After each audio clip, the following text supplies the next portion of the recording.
What is up, guys? It's Verns here with the Supercoach Swordplate Rage Trade Monday. I'm single-handedly holding down the fort today because the fellas had other commitments. So, I just thought, stuff it. I'm gonna jump on. I'm gonna do it myself, and we'll see how we go. So there's nobody to tell me my opinion's wrong today. So I'm gonna be telling you to trade in the most wacky players there are. No, not really, of course.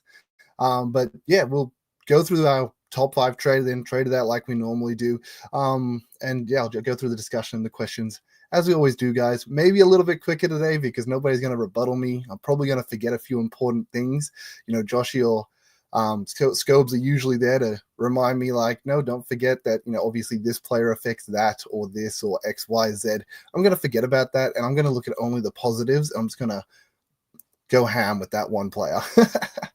No, of course not. Welcome to the chat, all those that have already joined. We're going to jump pretty quickly into it. I'm not going to keep it on my face the entire time, though, because, this is a lot. So we're just going to actually jump to the screen share. It will give you a quick rundown of how my team went for the week.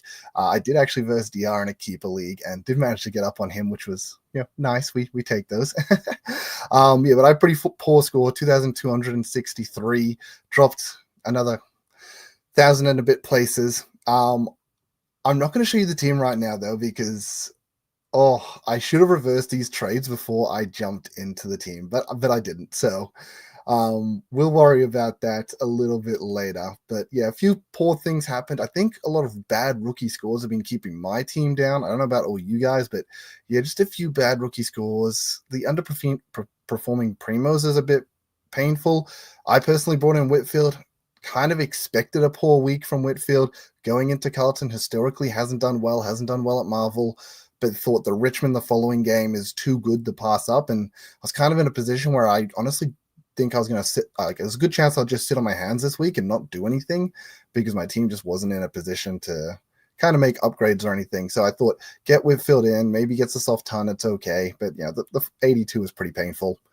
But look, I think the big thing for this week is honestly the cash problems we've run into. Obviously, Cooper Simpson going down. We all thought he was going to be the guy, the rookie to finally help us get to full premium teams. We had a lot of these rookies being really stagnant with their price. And yeah, we thought Cooper Simpson was going to be that guy, and just really unfortunate for him. I saw news today he's out for 10 weeks. So pretty irrelevant now. And I've mentioned it plenty of times on the previous pods, but my team personally doesn't have any cash gen. I reckon all your teams are probably doing a bit better. You can see it in my team value down there. I'm really broke, so I'm looking at some wacky stuff this week to make some cash. What I'm going to do is I'm going to pull this over here, and we're going to look with the top 5 most traded out players in the top 5% to start this off with. Yes, I've zoomed it in, made it nice and big, easy for everyone to see. So number 1, most traded out of the top 5%, it's Matthew Carroll. Little bit interesting here, I think, just in the sense that, yes, he has the bye. Yeah, he's not scoring amazing, but he's playing. He's playing. I'm sure there's a lot of other dead rookies you have in a similar price that you can probably move on instead. Hypothetically, let's just say Stone's 10K more and not playing, full stop. Even a Huswaite, 20K less, not playing, full stop. So I think a little bit rough on Carroll. I understand the break even. Let's just quickly click on it because it will show us 35, decently high for him. So he's not going to be making a lot of money quickly, but he's a body on the field. And it might be one of those weeks that he just, in future bye weeks where you're fielding 19, you have one like a Cooper Simpson who goes down early on a 10, and maybe Carroll's able to spit out a 50 and get you some extra points. And extra points are extra points at the end of the day. So I'm a little bit more for let's hold Carroll if you can. I think that would be ideal, and I feel like there should be better trade options than Carroll. Jumping down to number 4, Luke Trainer. So disappointing for anyone that held on to him. Obviously, you just lost 20K on him, and he played forward. He didn't play that behind the ball, chipping, around, just getting a lot of possessions, usually using his foot to hit targets because he's pretty good with his foot. He played forward. He did play high up the ground, though. He got a few marks up the ground and looked quite good. But Yeah, not what you're paying for, not what you were holding for. Very painful, especially if you're in a situation where you like hold trainer over like a read or something like that. Yeah, this didn't pan out for those that held him, and seems like the right time for him to go, unfortunately. We'll move on to Caden Cleary at number 3. Oof. 9.7k lost. It sucks. But I think this is a similar thing to the Carroll thing where if you can hold him, you should. But yeah, I get it. He's got 250k on his head. It's going to be a lot more than a half weight, almost 80k more than a half weight. That could allow you to do an upgrade that you may not be able to do if you're moving a dead rookie on, if you're moving a Henderson on, if you're moving a Gross on. It's just the extra cash that can allow an upgrade. So, I mean, once again, Caden Cleary is my most expensive rookie guy. So I get it if you're moving him on. If you need to upgrade and he's your most expensive rookie, then he's the guy that's got to go. I've already mentioned my cash worries, so I'm personally holding on to him. But I do understand why he would be going now. So this is probably the 50-50 line. I feel like Carroll was a hold, Trainer was a go. Cleary, it's a little bit more team dependent, but I think you can get away with holding him. If you trade him, though, it's not the end of the world. I guess the question is who you're trading him to, though. There's not that many rookies this week that I personally like at all. So are you downgrading him? Are you upgrading him? It's hard to say there, but yeah, I can understand why you'd be moving him. I think holding him's fine, though.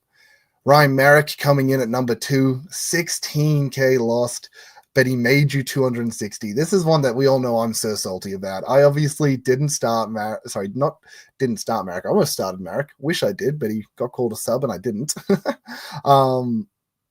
I didn't trade him in. I traded Bailey Humphrey instead. Super painful. But this is something as a non-owner I've been waiting for weeks. Finally, a down game from Ryan Merrick. Oh my goodness. I really thought everyone stole a premium for 220k, and that's a big reason why I'm behind the pack. I brought in a guy that then I traded for like 80k more, and you guys got to hold this guy for basically 200 plus k and potentially could have held him as a keeper. Obviously, a poor week from him. Why I think it's ideal for him to go, because it's the poor week, and I think a lot of people weren't expecting him to be a keeper. Saying that, did his role change? I don't think it did. I don't think his role changed at all. So why are you trading a guy that got to 500k with an elite kick in off the half back roll? Like, at the end of the day, like, the reason a lot of people didn't trade him in was we didn't like his actual defensive capabilities, which really got exposed this week. But the actual kick-ins and all that it's really good. He still had 20 kicks, but had 8 clangers, so that was his downfall. I think you could justify honestly holding Ryan. I feel like he generally could, especially if you're in a position where you're looking at your team and you're thinking, I'm going to struggle to get to full premium.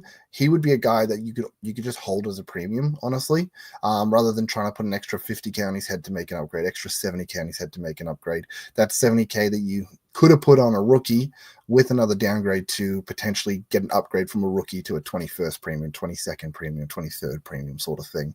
So I don't mind the idea of holding him, but I do understand he's got now a high break even. Man, that is a crazy high break even. He's got a high break even, and a lot of people weren't looking at holding him long term. So fair enough. Zach Reed, super unfortunate for Zach Reed himself. Once again, very painful for me. I traded them weeks ago, and he ended up making like an extra 150k on top of what I traded them from. But yeah, obviously got injured in this game. I believe it was precautionary. I haven't seen anything in Twitter to say that it's going to be more of a long term thing. But he has the high break even. He was one that definitely wasn't going to be a keeper. As good as he was playing, I don't think anyone thought he was going to be a keeper. So it makes sense for him to go 99 break even. Yeah, 32.5% of the top 5%. That just, makes sense. And he's a very easy upgrade too. Like, you don't need much money. Even if you're just holding 100k from like last week, as I mentioned, I don't like any of the rookies this week. You just go him one up and you're pretty happy there. So yeah. What we will do now is we will jump to some of the comments we have had flooding in. I'm hoping if I click on these will pop up. As we know, Scobes usually hosts this, so it's not my specialty, but we'll try. If I hit show, yeah, it worked. Hey, thanks, Gerbs. I'll do my best to hold down the fort. So here we have Aqua. Trying to figure out if there's any round 15 mid worth getting this week. Round 15 mid. So I'm guessing, do you mean midfielders worth getting this week, not mid prices? So round 15 midfielders, can I filter for like buys? I can. So if I click on these guys, it's an Essendon buy round. Oh my goodness. I'm going to hit you with the dirtiest guy because I'm actually looking at him this week. And you're going to hate me for this. You're actually going to hate me for this. Everyone's going to be like, guys, why did we let Vern take the wheel? He's led us down a rabbit hole and we're never getting out. Oh my goodness. Did round 15 actually move those guys out? Sorry, so I moved those guys out. Did it exclude them? So if I do this, does it include only round 15? Okay, that works better. I'm pretty sure these are the round 15 buy guys. Let's have a quick look. If I go to season stats and go down to his upcoming games, is he missing round 15? He is. Okay, sorry. So this got my round 15 buy game. So it's not a player that I thought it was. Sorry, I thought I saw different teams at the top there. We're also looking at mid only, so we're just going to jump on these midfielders. Oh man, I mean, obviously Pickett has been insane. I mean, this 148, so good. I know one of my chats with my mates, shout out to Robble if you watch this. He suggested Pickett. He actually told us this week to bring in Pickett. I forgot what him and our other mate were fighting about, but he literally said, bro, just bring in Pickett. Like, trust he's better. I think he was talking about Shea Bolton. He's like, yeah, I'm going to bring in Shea this week. And he's like, why do that? Bring in Pickett. And he's just like, bro, Shea's going to make money. He's like, nah, Pickett's better. I'm just like, damn, brutal. He's just being straight honest. Pickett, yeah, got to be that numero uno. He's looking really good. He's got high CBAs. For anyone that knows Pickett personally, holds a place in my heart where he really hurt me. I think it might have been a couple of years back. I had Will Day, and he got injured for 2 weeks. And Pickett had 2 really good, games, and I went Will Day to Pickett to try and make some money. Pickett proceeded to drop a 16 and then a 50 in back-to-back weeks. So then I traded him back out for Will Day once Will Day came back for a net neutral. I guess a net negative. We didn't make any money off this play at the end of the day. And at the end of the day, I would have been better off fielding the rookies than I was fielding Pickett. So, look, I'm going to put Pickett there as a shout for now. But he hurts me. He hurts me personally. Newcomb was meant to have a really good run, and that's why I know Scobes brought him in, but it obviously just didn't come through. As you guys can see here, obviously I held Oliver. Tracks obviously being good. I obviously have Saligo too. I don't want to talk about Saligo. Let's not talk about that. Yeah, you're right. This is interesting. There's nobody that's just really stands out here in the midfield to me personally. Even Laird not good enough. These round 15 midfield guys outside of Dawson, and Pickett's not a budget guy. He was a guy you actually had to go last week. I think this week it's just, you could. If you think he's going to average 105 as a forward pick, great, but we're looking at midfielder picks, so you need probably 110 out of them. I think it's got to be Dawson then as your guy. Dawson has, once again, low break even, coming up as a revenge game against Sydney, so hopefully he can do well there, but I'm going to say hopefully. I don't own Dawson, so it'd be great if he didn't, but his run's not bad. These 3 aren't great. Actually, these 3 are pretty bad. But then after that, he's got Richmond, which actually after his bye, so 3 games before his bye are great, but then, Richmond, West Coast, North afterwards. He usually torches us. He usually does well in the showdown. Gold Coast are leaky in points as well. Melbourne haven't been great this year. Outside of honestly Hawthorn and Doggies aren't even restrictive. Yeah, I think this is he could do really well from then onwards. Yeah, these are the harder games, obviously, but Sydney have been pretty bad this year, so he could torch them. And if he can torch Sydney there, Brisbane at home, maybe he can put together a decent one.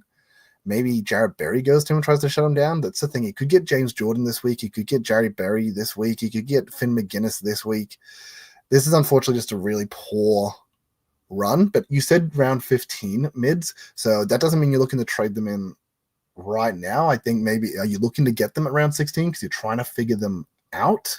So I think Dawson would be the only guy, but you might already own him. So yeah, not a great week to be trading into, but technically after round 15, you can trade into anyone that's at around 12, 13, 14, or 15 buy. So it really doesn't matter. But let's see what we got here. Neil is going to give the Essendon MSD recruit some quality, but service. Oh, wow. I'm reading that poorly. I'm so sorry, guys. I'm a terrible reader. I should have said this beforehand. This is why it's great that Scobes usually does it. Should read these beforehand. But think he's got a couple of tags coming by, so not sure if could antipod until then. We're going to just jump to Neil real quickly. Let's just jump to our filter. We're going to clear it. Now, Neil, I think, is honestly top tier and someone that I wish I had, especially recently. He was getting tags early, and then the tags just stopped, and he's been on a bit of a tear, I feel.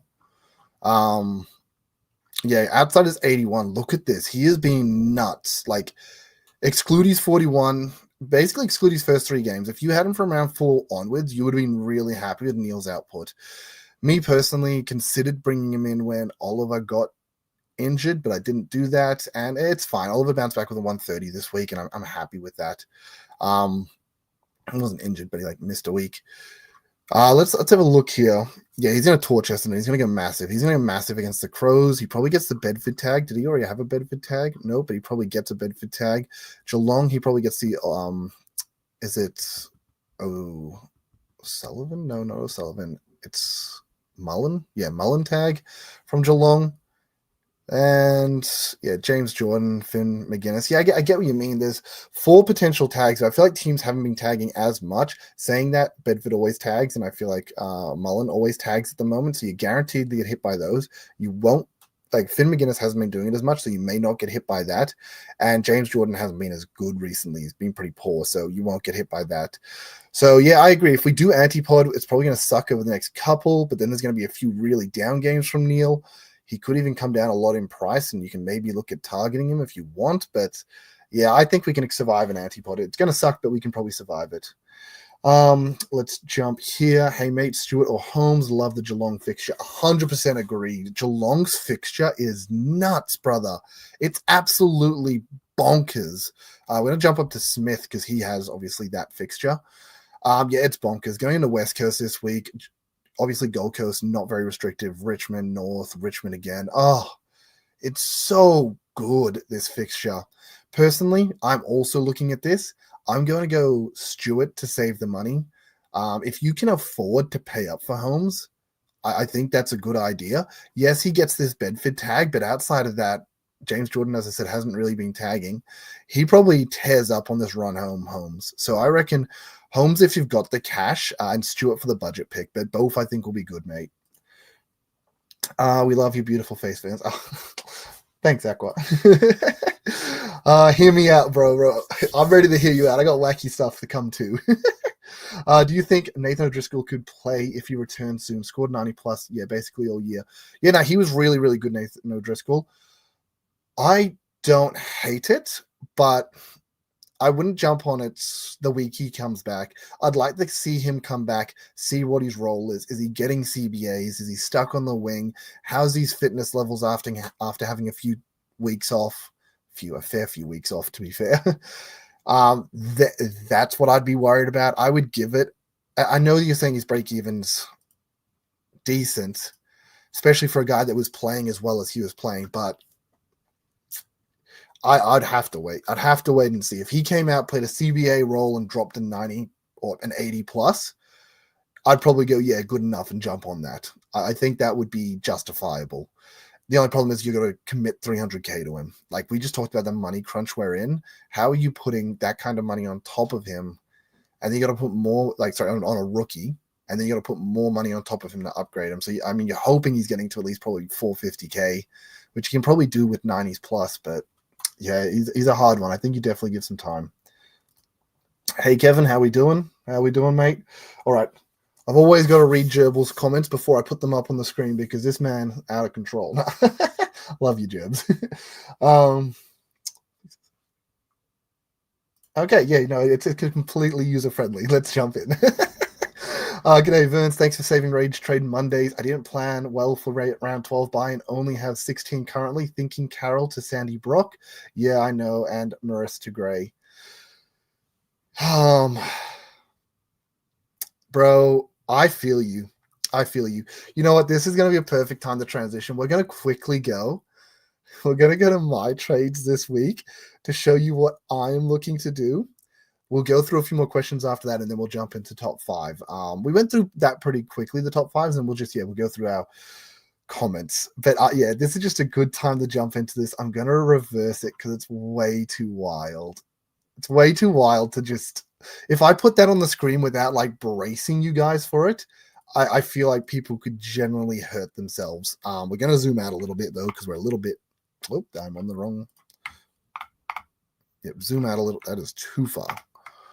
Zoom out a little bit, see the whole team. Probably too far out again. Sorry, team.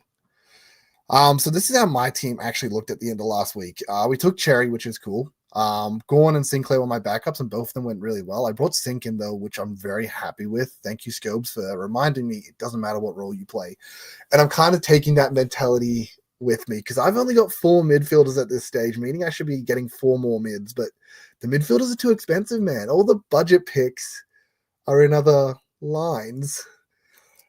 And I know you're going to love this. You're going to love this. I've realized I don't have cash, and if I look at this buy right now, let's just show by round 12. So we got 4 guys up here. We have 6 guys here. These guys aren't playing, unfortunately, or even if they do, I don't know if I count Gross as playing. That's 10. Gorn is 11. We have 4 here with Dudley coming on for Simpson, meaning we're at 15, 16 with Chad Warner, bro. We're at 16 with Chad Warner. But I can't make upgrades. I can't afford to trade Kako and Cleary, guys that are playing. I have to trade guys that aren't playing if I want more than if I want to bring in 18 players this week. So what I'm looking at doing is trading McRae a week late. I know, it sucks. And I'm going to bring in, well, I didn't type it right. Toby Green. Oof. Wait for me. Work with me here, guys. Work with me. I swear there's some logic to this. First of all, Green looked really good like the week before this. And he's got Richmond. So I actually fielded him in my game day squad as well. I understand there's a few 30s here and a lot of 50s, but I actually fielded him this week in my game day squad, and he kind of popped off for me, got me a 160. I was really happy with that. He dropped the 127 against Carlton. He's coming up against Richmond. The big thing here is Callahan's gone out, and all these CBAs have opened up. Now, he's had the same CBAs that he's had previously, but historically, Green's been a guy that can get 500K plus. He's always been one of those guys knocking on like the top 6 forwards. I think if I bring in Green at 370K, he can get over 500K, and he's either a flip later on or he's a hold. But right now, he's coming into Richmond, a 20 break even. I can see him torching this. They then have Port, who haven't been good. He can definitely torch that too. And yeah, look, Brisbane a bit harder. Gold Coast is fine, and then West Coast as well. I think he's got a decent enough fixture before the bye where he's flippable if he earns enough points. But I think he could be a season-long hold if he can. Honestly, at his price, he's priced at like 75 right now or something. It's crazy low. If he can probably go 95 for the rest of the year, it's worth it. And in a situation where I'm looking at my cash, I'm looking at my money, guys. We just talked about this before. Cleary is my most expensive rookie I have, and then Kako. Even if I went Kako down to a 99K guy and put that money on top of Cleary, I can only get a guy at like 400K. Like, I can't even get these big dogs right now. If I want to finish this team, I've got to look at these budget picks, and I'm eyeing off Toby Green. What this does allow me to do is you're thinking, Vern, that's just a straight downgrade. You went McRae to Green. Okay, but McRae, there's no guarantee he's going to come back. I don't know about you guys, but I don't know who the historical evidence of like someone puncturing a lung and then coming back and being like good sort of thing. Like, it's not like they've done their shoulder. And like historically, we've seen people that do their shoulders, they come back and they're never as good as what they were before they did it, sort of thing. This is a punctured lung. I don't know how that's going to affect him. Also, he had 2 back-to-back 70s before this game. He hasn't been that great. Like, he's been good, and I would have liked to have held him, but he hasn't been that great. And if he continues to come back and he averages 95, then why wouldn't I just go to Tom Green, get the same output, but put 150K in my back pocket, which then allows me to actually upgrade Stone. This is what I talked about with Stewart, guys, to Tom Stewart, which means that I've gone 1 rookie to hopefully a premium. We're going to call Stewart a premium. Deal with it. XOXO.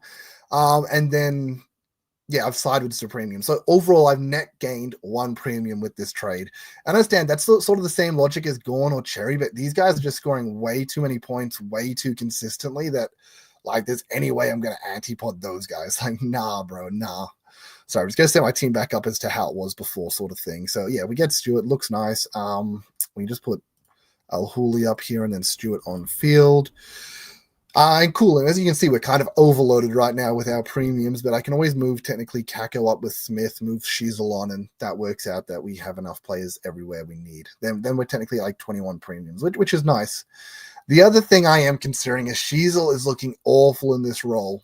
And when I look at next week, I think, well, once again, I can't trade Cleary. I still can't trade Kako next week. I've got to find money elsewhere. What I'm also considering, the other two, I'm actually going to go through with that. No doubt. Tom Stewart, Toby Green, they're coming into my team. Now, this one, you're going to hate me for this. You're like, you're actually out of control. Like, please stop.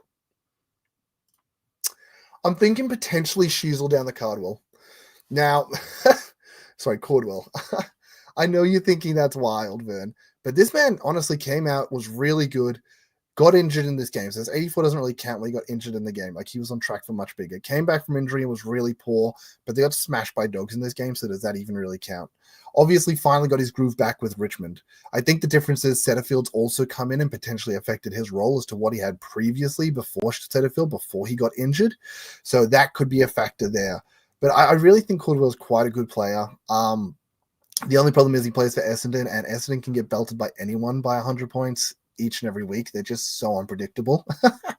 But I really like him as a player. So that's what I'm considering as well, just to bank some extra money, put 90K in my pocket, and then that allows me to actually try and make an upgrade next week and improve this team. But this one I'm not too sure if I'm going through with yet. That's the other wacky one I'm considering. But yeah, they're the wacky things I'm doing with my team, guys. Yeah, I'm sure you've got plenty of comments about it. I'm sorry I'm out of control. We're going to quickly jump into the most traded in, guys, and then we'll finish off by going through the rest of the comments. So, Jerbs, I'm going to take you down, big man. I didn't really answer your question, I guess, at the end of the day, but Carroll the Sandy Brock, Moraes the Grey, I understand it's not good, but if it means you go from 16 guys playing to 18 players playing, and these guys are going to earn break-even points, like they got a low break-even, so they're obviously going to earn cash for you, it's fine. And it depends on the trades you're on. If you're someone like me where you're burning through all your trades, only have 16 currently. If you've burned through all your trades, 16 players on field.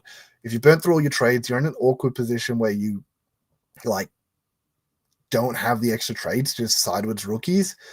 Maybe look at something wacky like that. Can you downgrade an underperforming premium, put an extra 100K in your pocket that way, and then actually get someone that's more worthwhile, or something along those lines? Something to consider, Jeb, something to consider. But if you still have extra trades, if you're sitting like 22 trades or something, this is fine. This is perfectly fine. I like this if that's the case. Get the players on field, just start making money instead of losing money on Moraes. Carroll, as I said, I'd prefer to hold. If you potentially have a Huswaite to move instead, if you have a Stone to move instead, I like those options better. But if Carroll's really the only guy with the money on his head that you can move to a playing rookie that you're happy with, then it's fine. I'd take it off, man. All right, so we're going to jump into most traded in. It's going to be Campbell Gray as number 1, which is cool. We're not even going to start at number 1. That's trolling. Why would I start at number 1? We're going to zoom in. We're going to start at number 5. Yeah, cool. Nice and zoomed in. So number 6, honorable mention, Sinclair. A little bit late to the boat, guys. A little bit late to the boat. You could have got him 40K cheaper. How much did he go up this week? 33K cheaper, like I did, or even the 15K the week before. It sucks, but he's probably a top 6, and technically for his average, what you're paying for him is still value.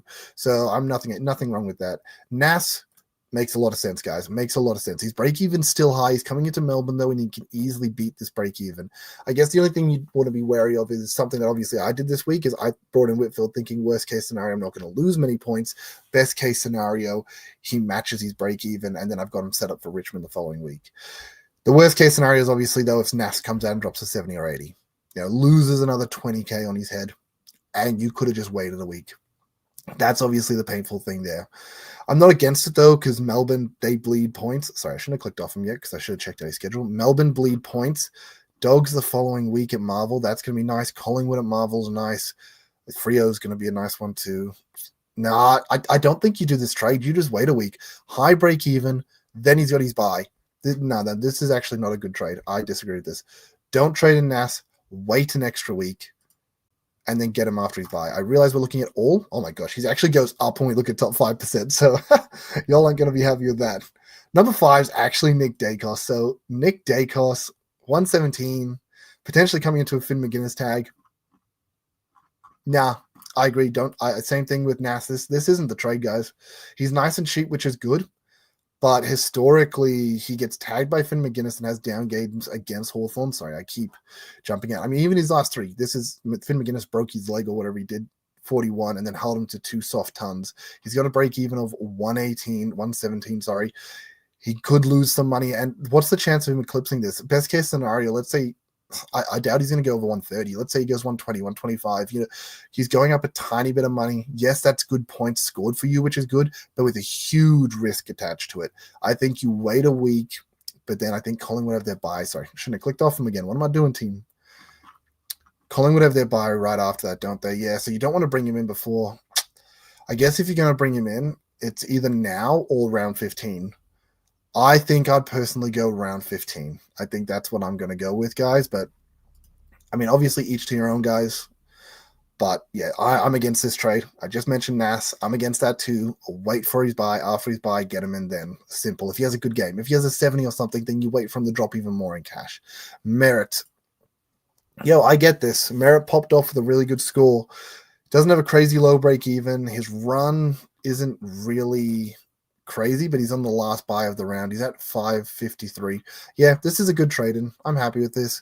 He's at a reasonable enough price. He's a good enough player. It's only the role you're a little bit suspect of. It was really bad, obviously, when he had his bad game 2 weeks ago. So be a little bit suspicious there. I don't know if I'd be ready to commit 100% to Merritt, but if you're like out of the top tier premiums that aren't on a buy right now, yeah, it probably makes sense. And he's a low-owned top-tier premium, so a lot of people getting on a pod here to try and make a difference. So, yeah, I'm not against this pick. This is a perfectly fine pick, I think. I think, yes, it does have its own risks, obviously, as I just mentioned, with the role uncertainty. But I'm not against it, so feel free to do that. Angus Clark, this just shows how bad our rookies are right now. We don't have another bubble rookie. That the two guys we're looking at as rookie downgrades, only one of them's on the actual bubble. Yes, he was insane in this game, and we're probably going to be trading him in next week. But let's just say hypothetically next week he comes out with this week comes out with a 20 and gets subbed off because he doesn't kick 3 goals and have the game of his life in his first game ever. Then he gets dropped. Why put yourself in that unnecessary risk? I think if you're going to downgrade this week, you don't go to Clark, you go to Gray. Full stop. No discussion there. And then Gray, obviously the only rookie that we really have that we can go to. Negative 52 break even, which is great. Had a good game in his second game as well. The other problem is obviously played round 7, played round 11. It's the job security that's a problem. I know Supercoach Pro, Brad, huge shout out to you, my dude. He was really against getting Campbell Gray. He's like, nah, job security is not it. He does not have the job security. I do not feel confident in him playing each and every week. But out of the rookies we have, he's sort of the guy you got to take. The problem is, will he end up in like this Tom Gross situation where you bring him in, he gets subbed halfway through, and then, or even the Huswaite situation. He comes in, gets subbed halfway through, and you either never see him again, or you see him coming back as these sub games, and it just never works out, and he maybe makes 50K, but then he's not even worth trading at that point, That's the only risk there. That's why I'm kind of against even downgrading to any rookies this week. But yeah, if you need a downgrade to a rookie, I guess he's the one you got to go for. Awesome. So we will jump to the rest of the comments going forward here, guys. I don't know how many have stacked up through my rambling, probably a lot abusing me about my terrible decision making. I'd like to say sorry in advance, but no, I warned y'all. I warned y'all what was going to happen. Hey, brother, rank 531. Massive, dude. Massive. Who are you bringing in this week? Well, bro, we just went through it. Perfect. I hope you enjoy that. Tom Green, sneaky shout for everyone. He's going to be my ticket. Oh, I hope he's a ticket. I'm really surprised we didn't actually see more Stewart up here. I guess a lot of people are already hurt by Stewart and they don't want to take that injury risk. But he has an insane fixture, and as I said, for me personally, with just not much money, he was my go-to guy. I'll probably zoom out of this a bit now. And oh my gosh, I keep doing it on my wrong window. Whoops. Let's jump back in here. Let's zoom out of this. So I can be zoomed out when I talk about players. Probably a little too zoomed out. Yeah. Okay, jumping down the Aqua. Would you trade in anyone of Samberry, McAuliffe, Neal? Keep in mind matchups or Sheldrick this week. And if so, who would you prefer? I now realize you're talking about Shannon Neal from your earlier question. My mistake there. We're going to actually just jump to the break-even game right now because most of those guys show up here. Shannon Neal obviously came out with a massive 127. Kicked 7 goals. Insane. Low break even. This 126 is going to be in his cycle for a couple of games now. He's coming into West Coast too, so he could go ahead and kick another 6 goals. Honestly, really, really scary, almost antipod to not have right now. Obviously had a few poor games. I think a sub game here, which really tanked his price and made him really affordable for when he went on this run and looked good. Hypothetically, if he's going, 68.54, he's making 65K, which isn't even bad, but let's assume hypothetically he comes out with like 100 against West Coast. So he's probably getting closer to 60K. That then ups what he does in the next week. He comes out with a 70 or 80 here. Maybe he gets another 40K. And yeah, there's a chance that he ends up making 100K in 2 weeks, no problem. And maybe more money than that. So I think if you do have the money to go to him, then I don't mind Neal as a shout. I don't mind him at all. Sheldrick in a similar position where he got tanked early. Yeah, got tanked early by being subbed, lost a lot of money, and then finally turned it on in these last couple of games. I did question because this game he went bananas and got to like 75 points by halftime and then dropped like 6 points in the second half. So that was scary. 85 he got 2 in this game, but they got smashed. And you do wonder if Sydney come out and be like, Sheldrick is not working, man. Like, you might have got the ball, but you just didn't use it well enough. You weren't deadly well enough. You weren't strong enough around the contest. There wasn't enough tackles. Like, you got to a good Supercoach score, but it doesn't mean that you were necessarily the right play for the team. So I do be a bit wary there. Does he actually hold this position? I think if he's named, it's not a bad shout because, yeah, you go into Adelaide and then you go into Richmond if he holds there. So if he goes back-to-back 80s there, back-to-back 50s, he's making 50K easily. Back-to-back 80s, you think he'd be closer to 80K. So not a bad shout and more affordable than Neal. I would feel more comfortable in Neal's scoring than Sheldrick's and job security than Sheldrick's.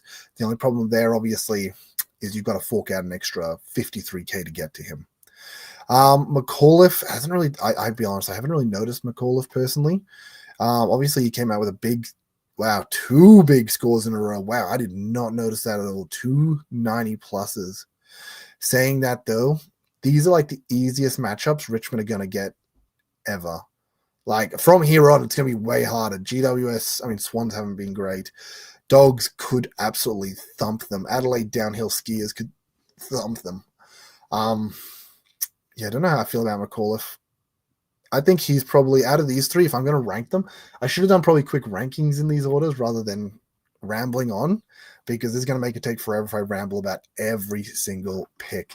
We're going to go with Samberry. He's not even showing up in like low break evens, but I know he went for a massive like 120 this week, didn't he? If we put Samberry here, Sam at 20K, 7 break even, so he had a 130. His break even isn't as low though because he had the 33 the week before. But he was a sub in this game, so does he no longer be sub? If he's not named as sub, I'm going to go Samberry number 1. Then I'm going to go for Neal, Sheldrick, and McAuliffe. That's the order I'll put them in.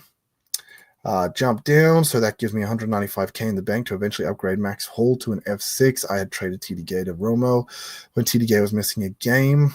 Yeah, fair enough. I like that. I like the 195K to upgrade Max Hall. I do wonder, though, if you do splash a little bit of cash on top of not Gross. Who did you have? West Coast guy was Brock. What is Brock's price? Sandy Brock. I don't know if you go to Brock. Oh, it might need a defender, though. That's why you're looking at going Brock. Nah, I wouldn't be going Brock if this is the case with that much money. We just mentioned all these other guys you can go. Like, I like Brock less than any of these other guys. like less than any of the other ones I named. Now, I guess the question there is, do you need a defender? Because if you need a defender, then obviously it doesn't work for any of the guys we just named. But I'd prefer to almost go gray over that.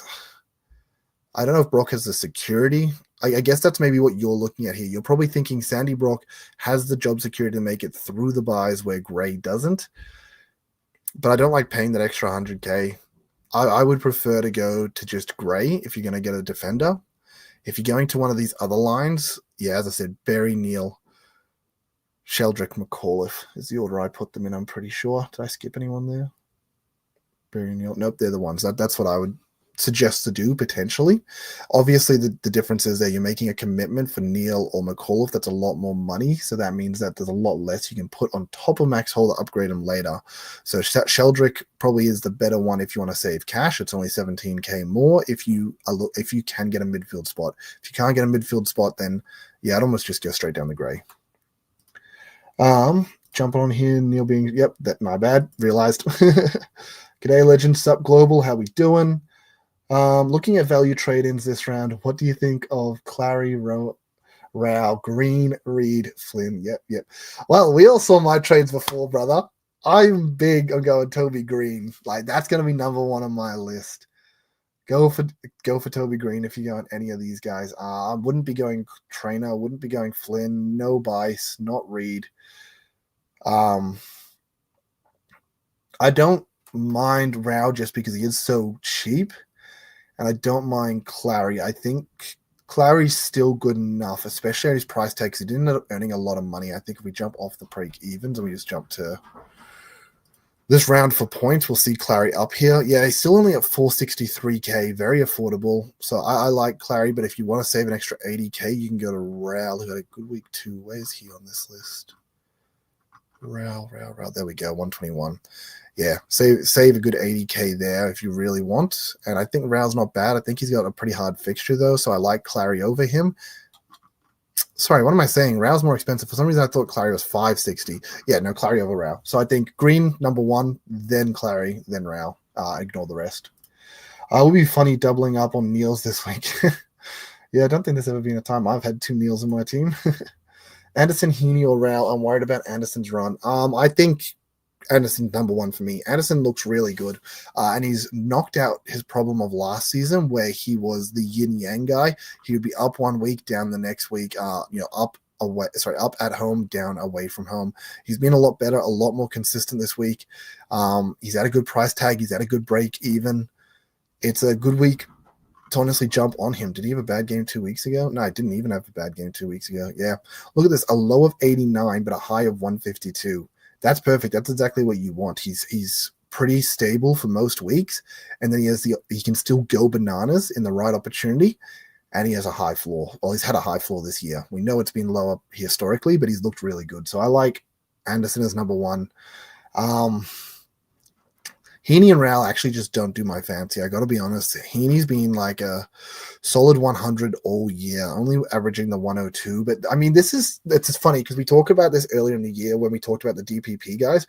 We want like Petrarca and we want Warner to play enough forward that they get the forward DPP, they lose cash, and then we can get them in cheap at forward, and then we want them to revert to their role and all of a sudden be really good for us. We're not going to bring them in with that role, but we want them to play that role enough to get the DPP, and then we want them to revert back to their good role.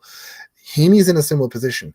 We want this with the top tier premiums. We want the top tier premiums to start slow, lose a lot of cash, and then we can bring them in for an amazing run home. The only problem is, though, most times we're too scared to just bring in a guy off a whim for an amazing run home.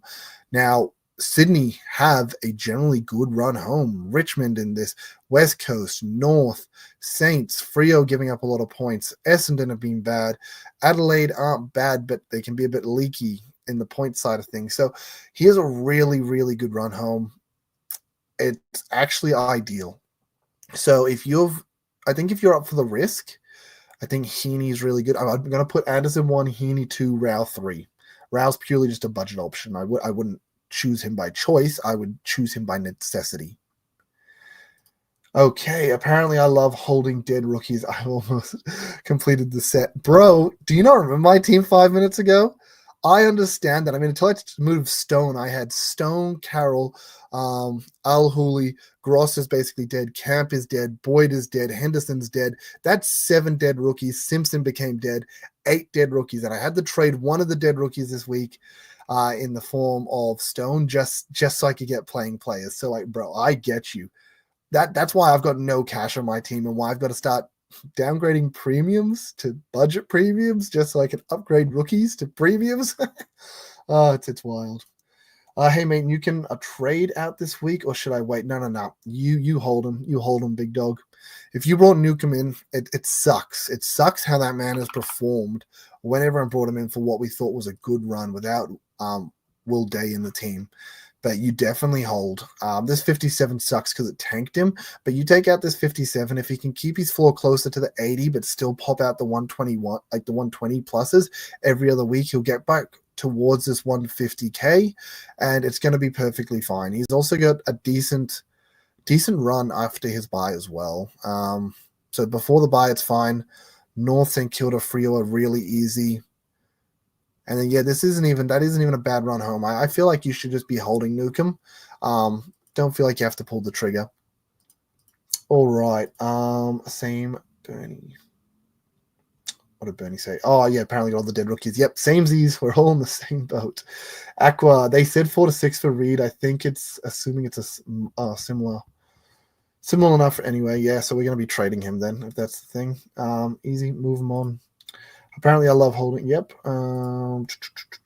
What do you think about Campbell Gray? I sort of talked about it before. I saw him playing, and I was pretty happy with how he's playing. He looks really unique with really short shorts and then no socks. He's got the tattoo on his leg. Looks unique. And I wasn't unhappy with what he did. As I said, I think Richmond supporters have less faith in him holding his position, especially considering Noah Bolton was out with curfew as well. Trainer played in the forward line instead of the back line. There's a few moving pieces there where we're not too sure about that job security. So obviously he's the best out of a bad bunch. It's as simple as that. McGuinness is a terrible player. I wouldn't be surprised if he gets dropped. Fair enough. But I'll guarantee what he will do. He will come back to tag Nick Dacos because it's just what happens every single time. Even when he broke his leg and he dropped the 46, Finn McGuinness hadn't played all year, but Dacos was up, so they threw their tagger in. So I know he hasn't really been tagging as much as this season, but I think they'll still use him as a tagger against teams that have just a very obvious threat or it's been successful in the past. So someone like Nick Dacos. Round 12 is a write-off for me. Bro, I get that. It's crazy. All my other bye weeks are so easy. I got 3-4 rookies, 5 at the worst, and it's so easy. But this week, it's just so many dead plays. And this is with me moving Horn Francis out, obviously, because him getting injured, things like that. It's actually one of the reasons why I considered trading Daniel, but I didn't, purely off that fact. And obviously I brought Cherry in a couple of weeks ago, but it was 4 TDK, so it didn't make my buy any worse. But yeah, round 12 is bad for everyone, unfortunately. If you have a good round 12 buy setup, even if you're sitting 30K because you've missed a lot of good players, but you have a great round 12 buy setup and you're running for the weekly, could be a strat because a lot of us are stacked on that round 12. In what order would you trade these guys into your team? Dacos, Jordan Clark, Whitfield, Stewart, Raul, Holmes, currently inside the top 32. Damn, that's nuts, bro. Top 30. Big dog flexing out here. Love it. Man, I'm assuming the Dacos is Nick. Even though most of those other guys are defenders, I'm assuming it's Nick. As I mentioned with Nick, I think you're waiting a week. You're not doing it this week. Jordan Clark, what's he at for break even? He's actually in my team, so I could have just jumped to my team. I can actually jump to my team and see most of these guys here. I'm going to do that. That's going to be easier. So Jordan Clark, what have we got here? Break even 124. Whitfield 148. Yeah, Stewart's it's not crazy low, but it's low. And then Holmes should have a good break even, right? Now, 105, not even nuts, but definitely has the ceiling unlike others. And then Rao we looked at earlier. He's a budget pick, not my ideal pick. Trading in, wow, I think Holmes is actually going to be number one for me, just off the break-even game and West Coast this week. I think he will go bananas. Holmes number one. Whitfield he has the Tigers this week too, though, but he has a crazy high break-even. Would you bring him in even against Tigers? But he added that awkward role change as well. Oh my god, that was so annoying. Whitfield playing off half forward, bro. I didn't trade Whitfield in for that. I didn't sign up for a half forward Whitfield role. What is this? Come on, bro. So I think you have to wait a week on Whitfield. It sucks going in the Tigers, but maybe this is where the bounce back happens for me. I got the bad 82 last week, but then I get a 160 this week, and everyone else hold the trigger because of a potential role swap. So maybe it works out okay for me. I think, Holmes has got to be number one. Man, and that's just so awkward between the rest of these guys because it's all just clogged up. I'm going to say Holmes one. If you need a budget guy, Stewart. Otherwise, I'm going to say wait on Whitfield. I'm going to say wait on Dacos. I'll say Clark come in there. So let's go Holmes, budget guy, Stewart. If you don't need a budget guy, Clark. But then I'll put Stewart as number 3. And then I'll go Whitfield, Dacos, Rao. Oh, man. Sounds awful saying Dacos at like 4. But yeah, I wouldn't feel comfortable bringing him in. I hope that helps. I hope that helps. If you could trade any midfielder this week, who would it be? You mean trade from my team or trade in this week? Because if I could trade any in this week, I mean, it sucks. Oh, I want Libba so damn bad, but he's got to buy. So obviously I'm not going to trade in a buy guy this week. If we're talking about trading out a midfielder, obviously it's Saligo from my team, guys. Saligo, bro, why you being so bad? Oh, so sad. Trading in. We're just going to jump to the midfield. And we're going to exclude the round 12 buy guys, so let's get them out. Yeah, Brayshaw is probably the guy on my list personally, but I know a lot of others have him. Huge break even though, so I'm not doing that. Is it McCluggage? Dawson, crazy good run home. Has been in really good form though. I really like Dawson actually. Congrats to anyone that got him earlier and got all these really good scores that popped out. If you got him in round 8 onwards, just like congrats, really good there. Love Dawson. Green had a down week, but he's been good all season. He's coming in the Tigers. Low break even. Jeez, I can't put my finger on just any one of them. I'll just give you a couple of names that I really like. I actually do really like Neil, but we talked about potentially four tags coming up for him. And I really like Holmes too. Yeah, let's go with that. So I'm going to go probably Dawson would be 1, Holmes 2, Green 3, and then 4 going to be Tuke Miller. I think. Oh, no, Noah Anderson. Let's go Noah Anderson over Tuke Miller. I really like Tuke's consistency all season, but man, am I underrating Anderson? Does Anderson need to be higher? No, I think Anderson needs to be higher, actually. Do you almost put Anderson as number 1? Jeez. Okay, they're the 4 I would definitely shout.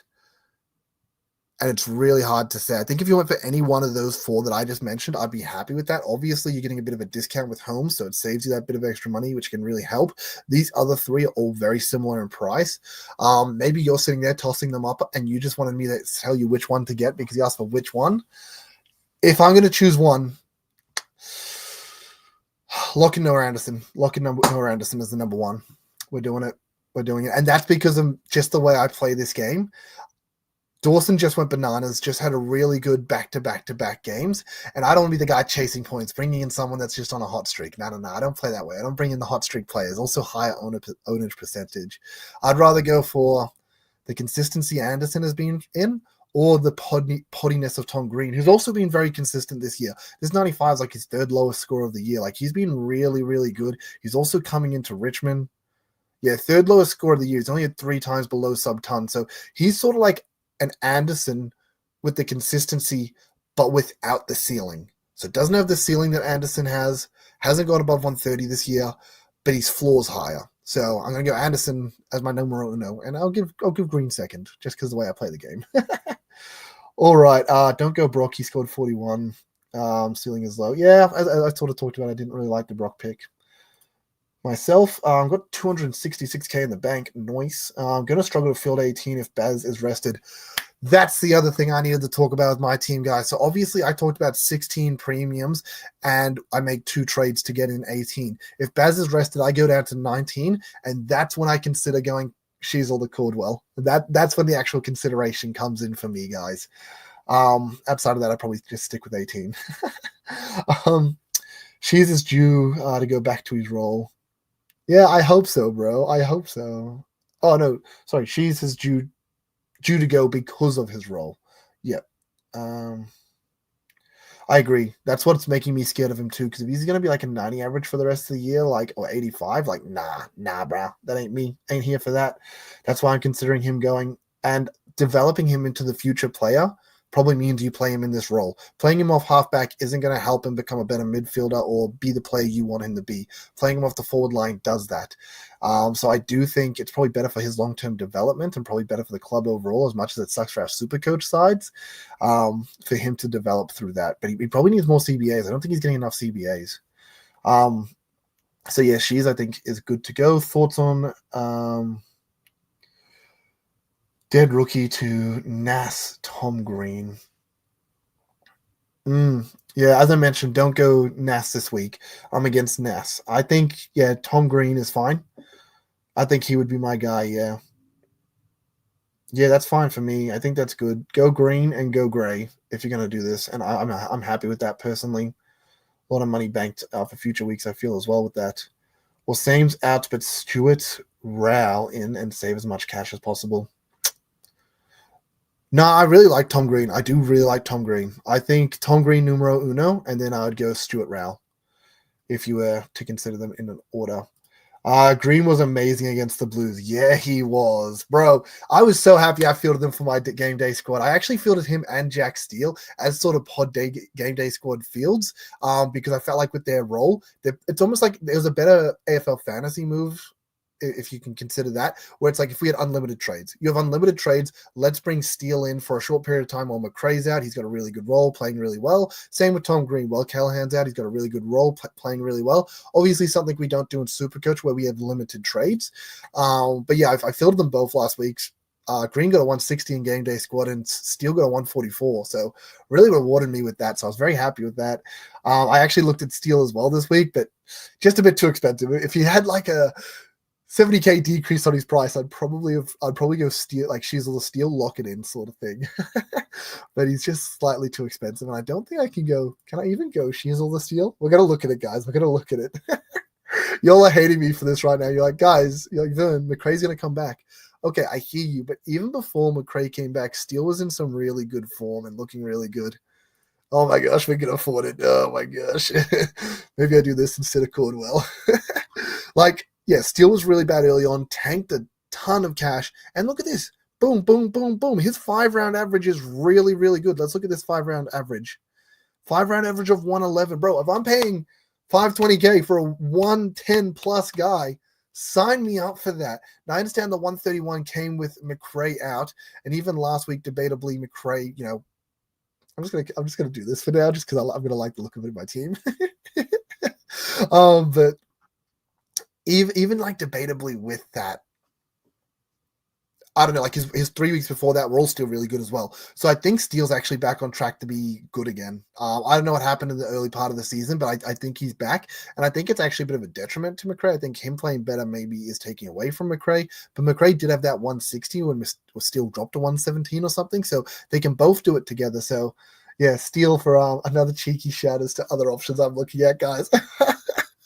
The only difference is Cordwell obviously banks cash, which allows me to upgrade next week. Steele, look, I'm not personally in a position where next week's like round 13 buy hurts me at all. Clark, Sinclair, Steele.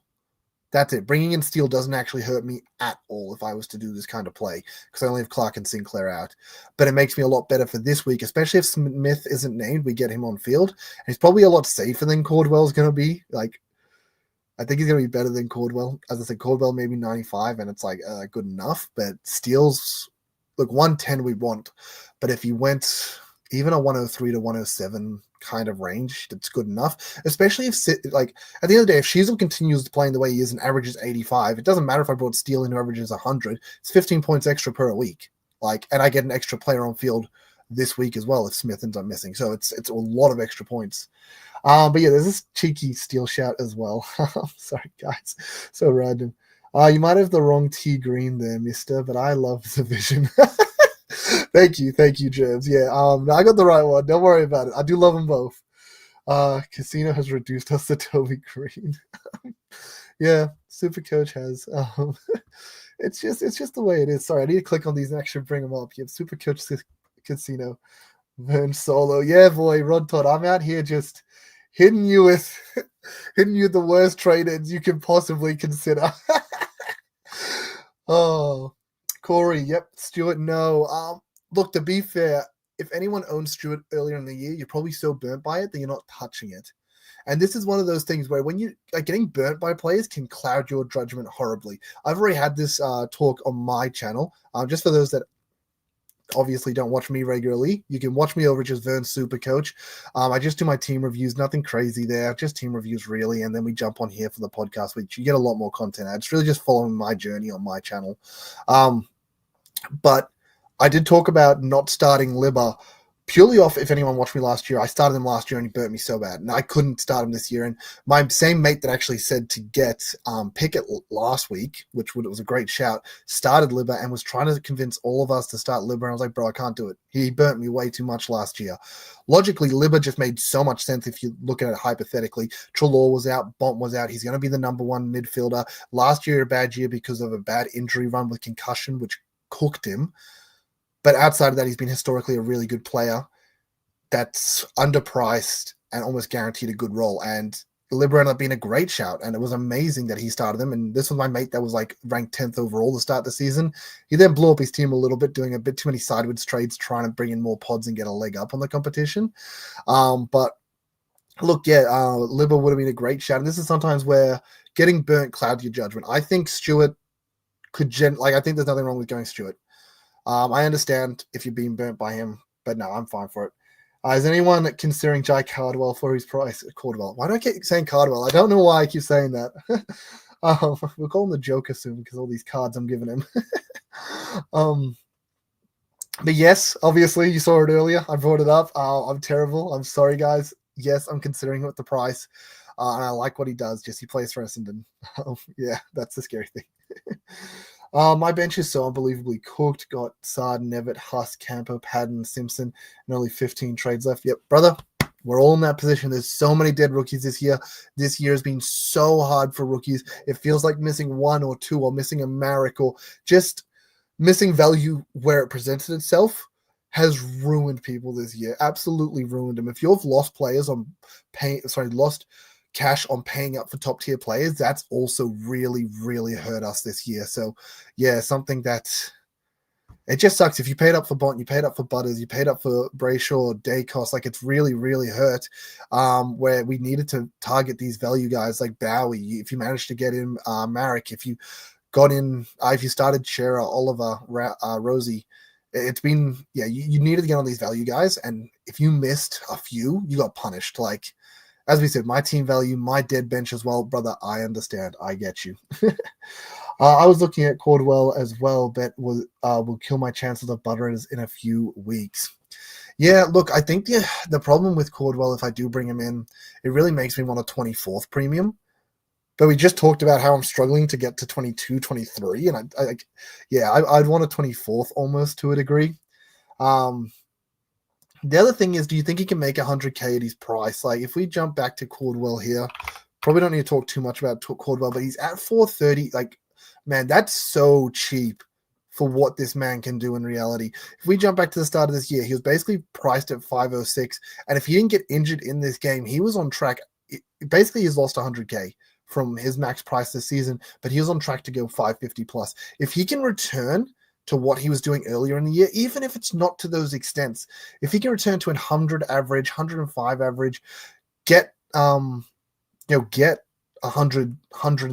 on his price. I mean, to be fair, at that point, you're even going to consider trading him. Maybe not. Maybe you side with him. Does he have some easy matchups coming up? Essendon's fixture is so bad in reality, but yeah, it does make things hard.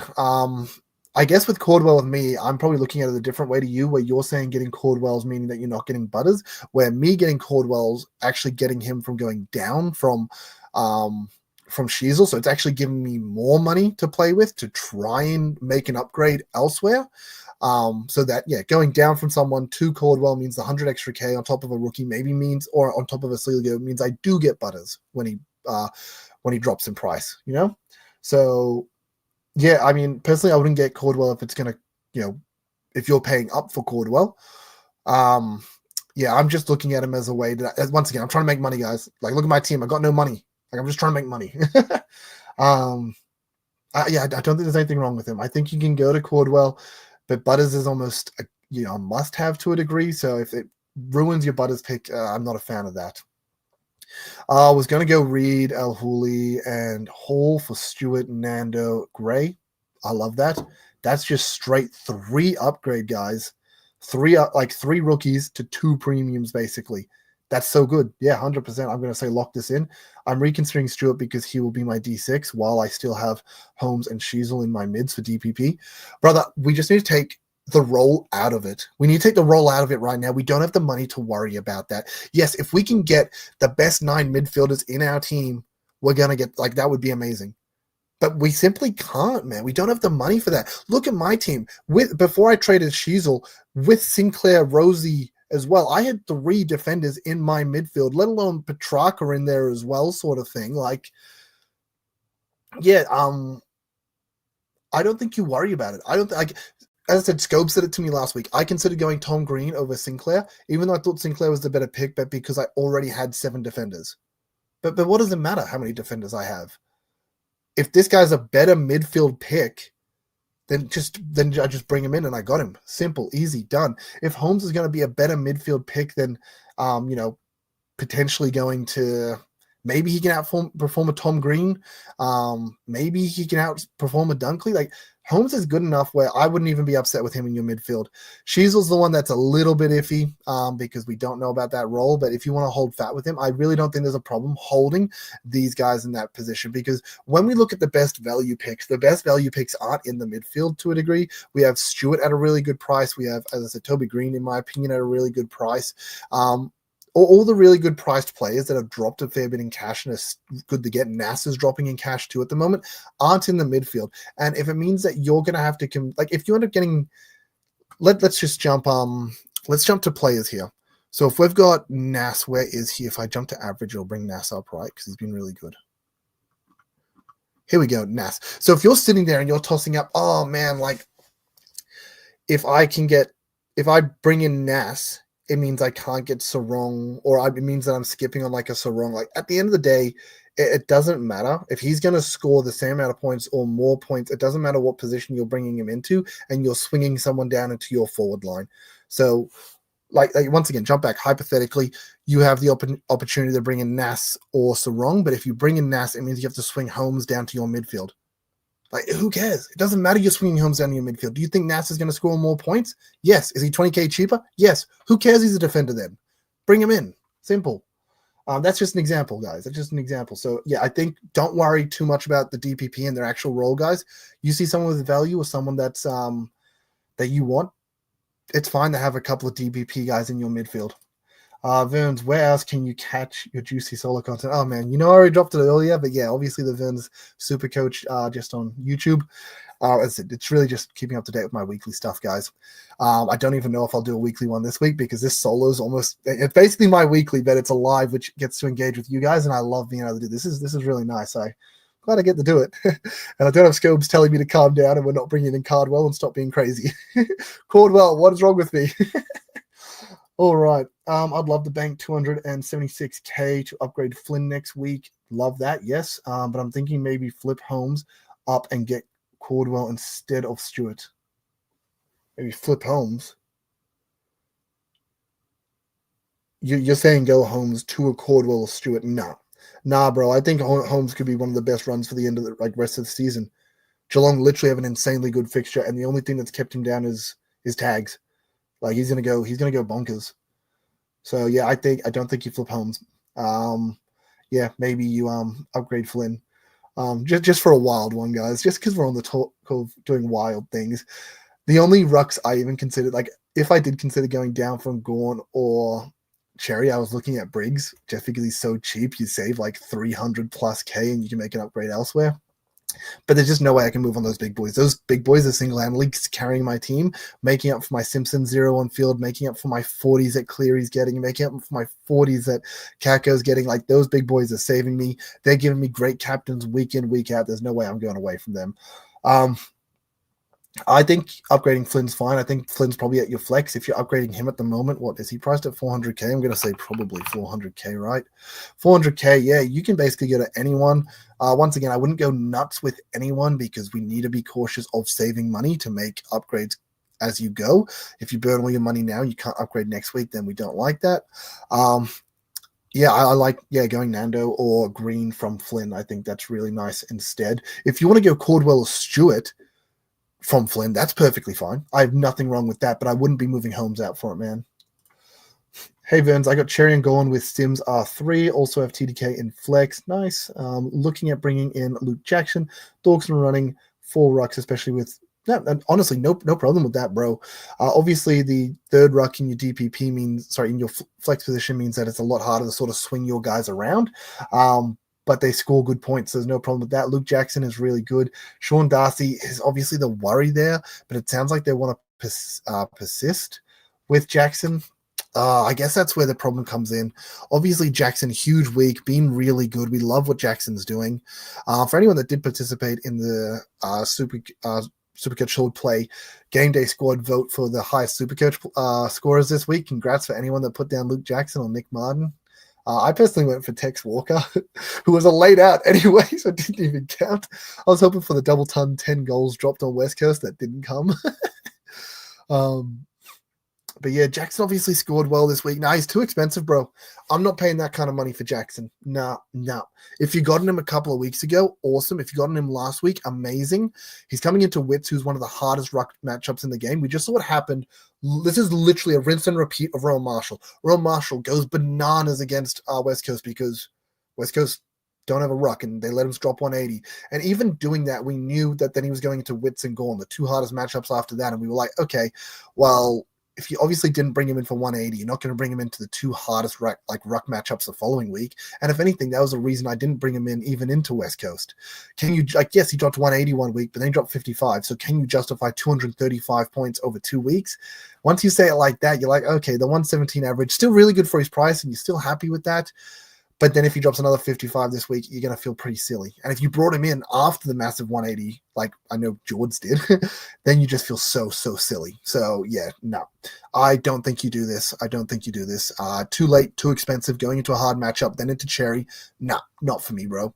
Even though he went bonkers last time. And I guess Jackson plays in a way where he's not a traditional ruck, but no, not Luke Jackson, bro. I have no problem bringing him in, but I feel like you had to do it earlier. And now you almost want to wait, let Sean Darcy come back, let Jackson tank in price because Sean Darcy's back eating into his points. And then after Sean Darcy gets inevitably injured again, like he always does, then you bring Jackson back in once he's dropped back down to 500 or so K. All right. Hey, Verns, need some cash gen this week, but I'm unsure of which trades I should make. Marek down to Green or Simpson to Campbell Gray. Marek to Green, baby. Lock in Toby. Oh man, I hope this doesn't go poorly. Oh man, next minute goes 50 against Richmond. Feels awful. Nah, lock in Green, baby. I got faith. Holmes or Stewart. I mentioned it before. Holmes over Stewart if you got the cash for it. Stewart's the budget option. Sorry to go back over at Verns, but you reckon Huswaite or Moraes out and hold Carroll? Yeah, definitely, bro. 100%. Who would be your top 2 rookies to fill a mid spot and a forward spot at 516K? Forwards at 516. Like midfield rookie, I sort of mentioned you have to kind of almost to a degree pay up. I would go for Sheldrick. Because I know money-wise you don't want to go too much. If you go Sheldrick, maybe it's taking an extra 20K off this price tag, so maybe only looking at 500K forwards. So forward spots about 500K. Ooh, Pickett. I mean, if you want to try and really make bulk cash, which would seem wild, but could you go Neil and Sheldrick? Like you could try and bank some serious cash. We love Peatling's role with Crouch out of the team, but he's already earned enough money that he needs to be a keeper for the end of the season, which he's performing to that level. Yeah, I really like Peatling too. Okay, they're going to be my shouts. If you want to make bulk cash, go Neil and Sheldrick. Otherwise, I think Sheldrick with either Peatling or Pickett. I like Peatling over Pickett personally, but I think they're both good shouts.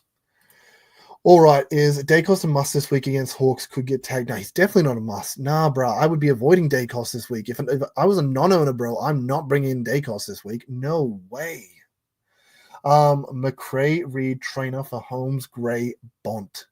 42K in the bank. Lindsay, Davidson, Cleary for Butters next week. I don't think you go Bont this week, bro. Like, if you want to hold the cash for Bont, I think that's fine. But I don't think you go Bont this week. Jumping back to our top tier players, I personally really love Libba, and I want to get on Libba, and I'm really sad I didn't get on Libba last week. We're going to look at averages here. Bont's so expensive, man. He got this 107 in his system, 136, which is doable for him. What does he come back to? Does he come back to like West Coast or something? Is that why you want him? Even if you want him for that following week, he comes back for Hawthorn, which isn't even crazy. St. Kilda and Richmond, that's not a bad matchup. I don't mind those back to back. I think you don't get Bont this week. You could even wait till after the Hawthorn game and bring in Bont, St. Kilda, Richmond. If you did want to bring him in, then bring him in for Hawthorn. But I would go someone else. You can probably. The problem is, there's no rookies you can go to and then hold the cash for next week, because we mentioned there's not very many good rookies, and you're already going Gray, I believe, in these trains. Was that not correct? To trade in Lindsay, Davis, and Cleary for. Wait, what did I read? McRae, Reed, trainer for Holmes, Gray, Bont, 42 in the bank to trade Lindsay, Davis, and Cleary next week. Yeah, okay, for Butters. Yeah, okay. So already bringing in Gray, so you don't have another rookie you can go to. I mean, do you maybe go a Sheldrick instead? No, that becomes a little awkward, doesn't it? No, actually, it's not too bad. Do you maybe look at like a Sheldrick instead this week? Get Sheldrick's on-field score, assuming he doesn't get named as a sub, of course. Get his on-field score, get his money he makes, and then next week you want to get Butters. No, don't get Butters next week either. His break-even's crazy bad right now. You don't want to get him after his bye because he's got the 196, so you want to wait for at least one game. And this could be a Bedford tag as well. He could come into this game and drop a 60 and lose so much money. There's no way you're getting Butters before Melbourne at absolute minimum. I think with this, if I was you, I would maybe go, instead of Bont, go Sheldrick. So you get the on-field score this week as well as him earning money. If there's another, I guess, rookie you're looking at, feel free to go that way, or another cash maker, feel free to go that way. Then next week you can look at moving Lindsay or Davidson to Bont the following, before the Hawthorn game. And then before the Melbourne game, you can look at trying to get to Butters. Now, obviously, if Butters gets torched in this game and has a terrible break even, then you might have to wait a few more weeks on top of that, and we may not even get Butters until like this Carlton or Sydney game sort of thing. I think most ideal would be great to get him for Melbourne because this Adelaide Oval run, and I think he's going to be really good through it. These teams haven't been great this year. But if he scores 6 against GWS, there's no way you bring him in with like a 240 break even. So, yeah, I don't think you go Bont this week, man. Just personal take. Obviously, feel free to disregard me and just tell me I'm stupid and you want Bont. Feel free. Do you, bro. But that's how I would do it. Is Sheasel a trade? I would say for most people, probably not. It's only really, I think, if you're in a position where you just don't have any other cash elsewhere. I think also your opinion on Sheasel. Like, do you think Sheasel's going to stick at this role, be an 85 average guy? Yes, trade him. Do you think he's going to be a 95 average guy? Yes, trade him. Do you think he's going to be a 100 average guy? You probably hold on to him then. Do you think there's a chance he reverts back to his old role and ends up as a 110 average guy? Then hold on to him. What do you think is going to happen? Do you think, you could trade him. He holds this role for the next 3 weeks, drops a ton of cash, and then at 400K, they move him to the halfback line and decide it's just better to run you off halfback. And then you bring him back in at 400K or something. it's an option. It's a possibility, something you could do. So I'm not against trading Sheasel. I would say I lean more on the angle to trade rather than to hold. But yeah, I'm going to try and speed run through these guys. I've been talking a little bit too much, and I want to try and maybe wrap this up in the next 10 or so. So wish me luck. Is Erasmus my new favorite Supercoach own? Maybe, bro. I didn't even see what Erasmus did this week. Erasmus. Oh, gosh. How do I spell? Oh, my gosh. How do I spell that? I'm so silly. Erasmus. 190K minus 3 break even. What did he score? Is he even going to play next week? I don't know. Frio always moving pieces. 62. Yeah, not bad. I mean, cool. If you're holding, then cool. Wouldn't personally bring him in. I just don't know if I trust that job security, and his scoring wasn't really good enough to blow me out of the water either.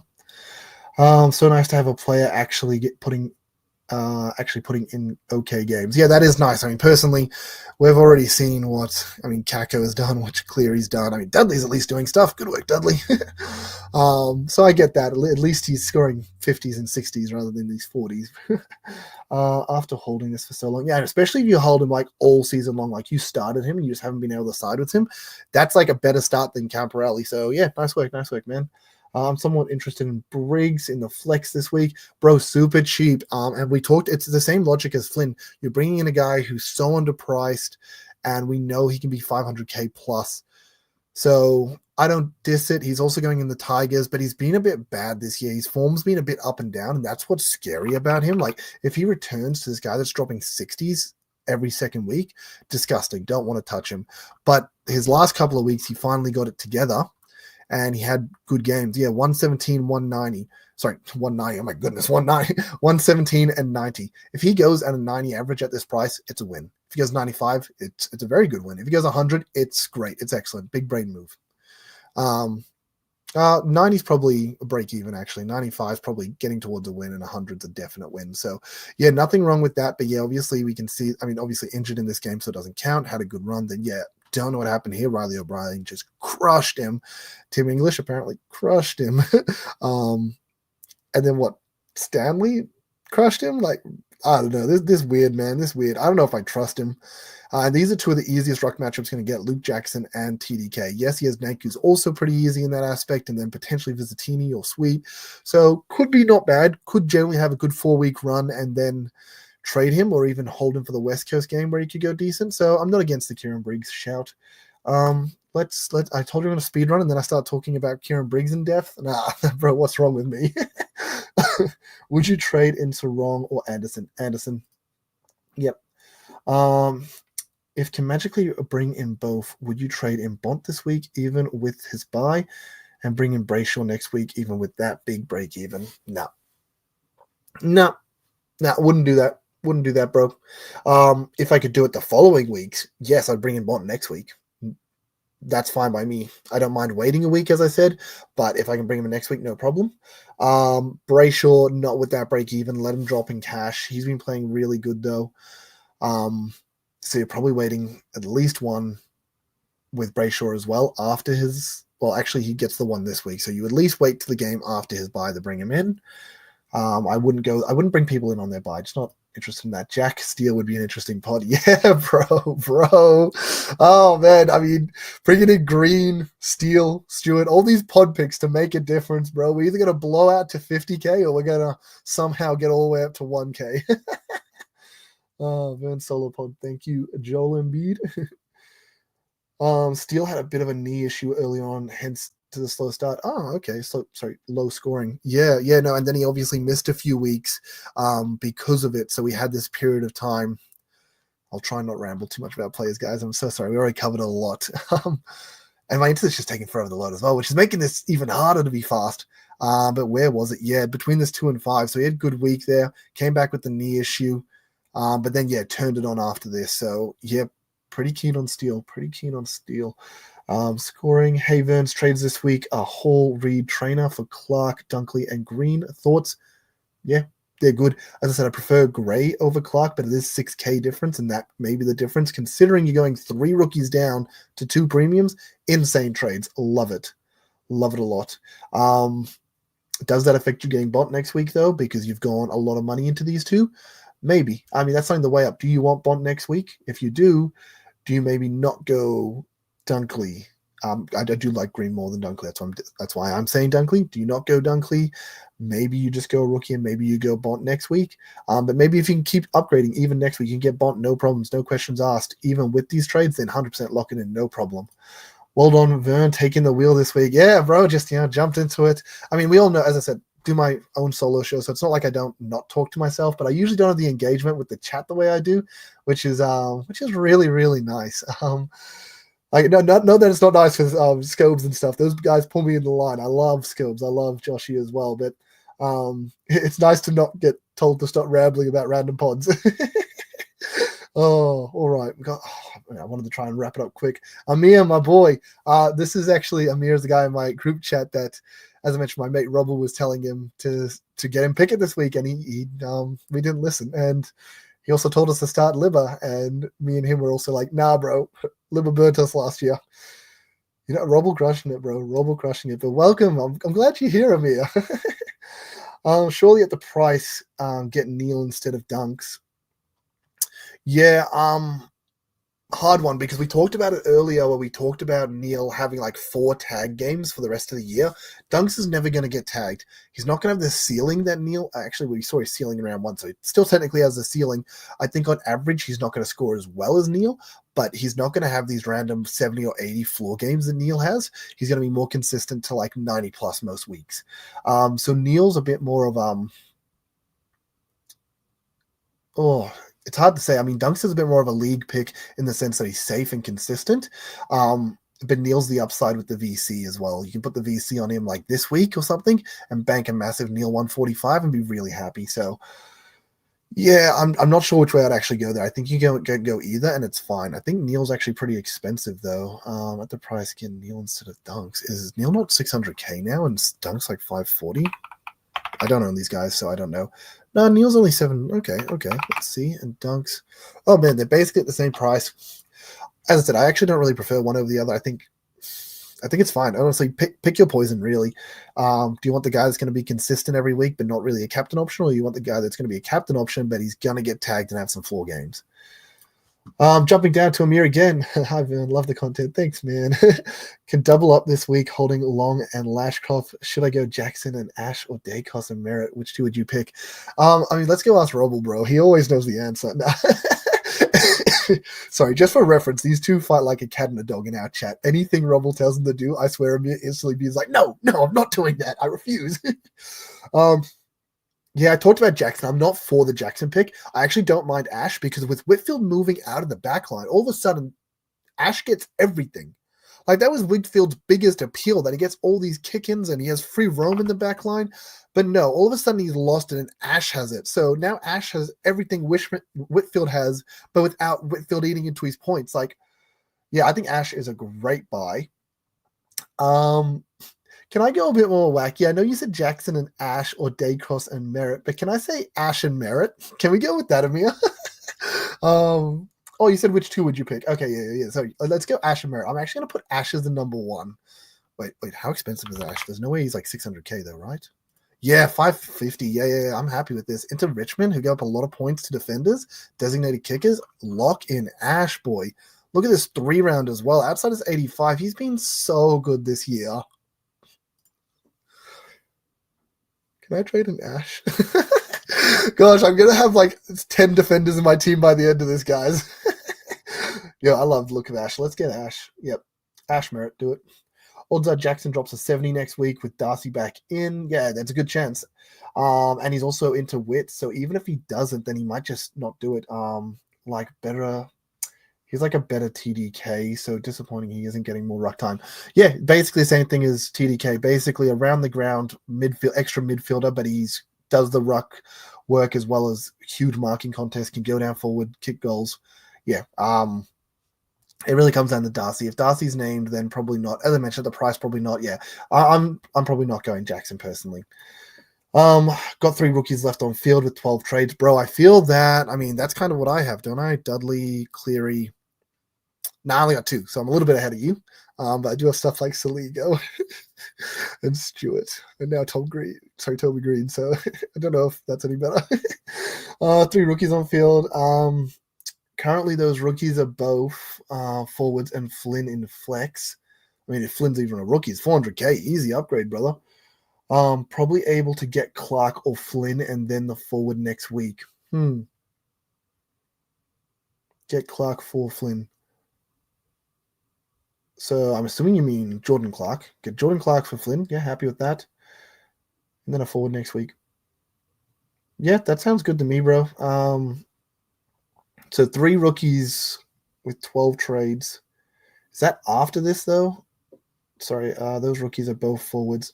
Oh, okay, so no. So once you've done this, you'll have 2 more upgrades to go. Technically, it's 2 rookies on field. Technically, that means you have 21 premiums, though, and you're only so you're going to be in the same position as me as after my trades. You're going to have 2 rookies down here on your forward line. Technically, it's 21 premiums, and only 2 scores count, but we can get 23. So I do really like that. That sounds good, man. That sounds good. Is there actually a question with that at all? No, not really. So yeah, let's go with that. Ned Long. Oh, bro, Ned Long, what a miss! I'm actually so sad. I wanted him after his like big blow up game in round 2, and then he was a sub the following week. So I had the 10 minutes before the game, I jumped on and moved him out of my team. He was then the sub the week after that, and then the week after that's when he blew up. Someone got injured, and all of a sudden, Ned Long was the best pick of the year. So that's happened twice to me where I haven't brought in Long or Marek in positions because of them being subs, and then it blowing up on me. Might sound dumb, but this week, anyone got track? I got Long instead. Track following week paid off now, I guess. Lol. Yo, if you brought Long in, if you actually just brought him in, that's big brained material, bro. You brought him in for this 130. You insane, brother. I love that. I mean, great roll, really good. Oh man, this is gonna go for 2 hours if I don't hurry up. Yeah, we're gonna just speed run through this, guys. How many? I'm towards the bottom. I can be quick here. If Bont is a very last upgrade to get rookie off field, then I take it. Yep, sounds good to me. Problem with Cordwell is Parrish played his first week of VFL. He's back. Oh man, I forgot Parrish is even a guy. I mean, do we need to worry about him? He's not going to just injure himself in VFL before he gets back. Probably. But yeah, I think I've actually fallen in love with the steal pick over the Cordwell pick. I got to be honest. Cordwell's another budget steal. Scott said in his presser that he'd be a chance to be back. Ooh, I don't like that. Missed the start of the stream. Is Campbell Gray the rookie of the week? Yep, he's the only rookie. The only rookie. If you need one, he's your guy. Parrish could play wing. My bad. Oh, that would be cool. Doesn't really affect us that week. Don't forget Angus Clark. Hopefully keeps his spot with the team. Yeah, look, we talked about Clark earlier, but I think Clark's the downgrade for next week.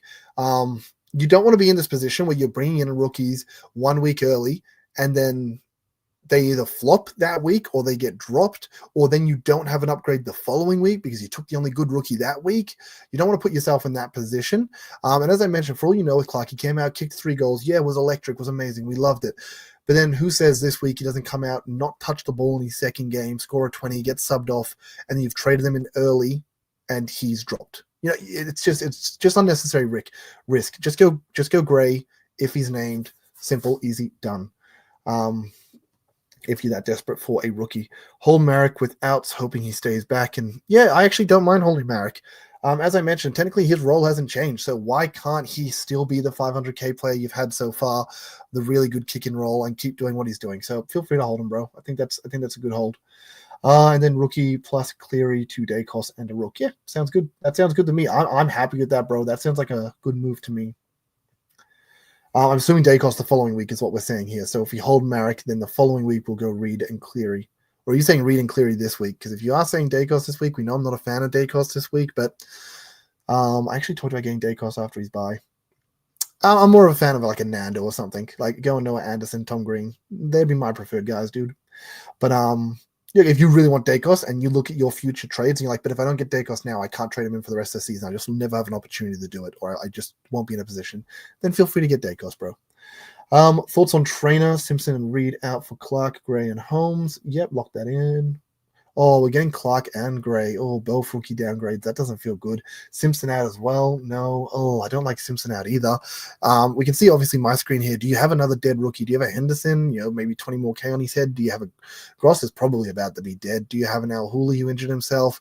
Do you have a Stone? Do you have these guys that have a little bit more money on them than Simpson? Simpson, I understand he's out for 10 weeks, but you got to have another dead rookie, right?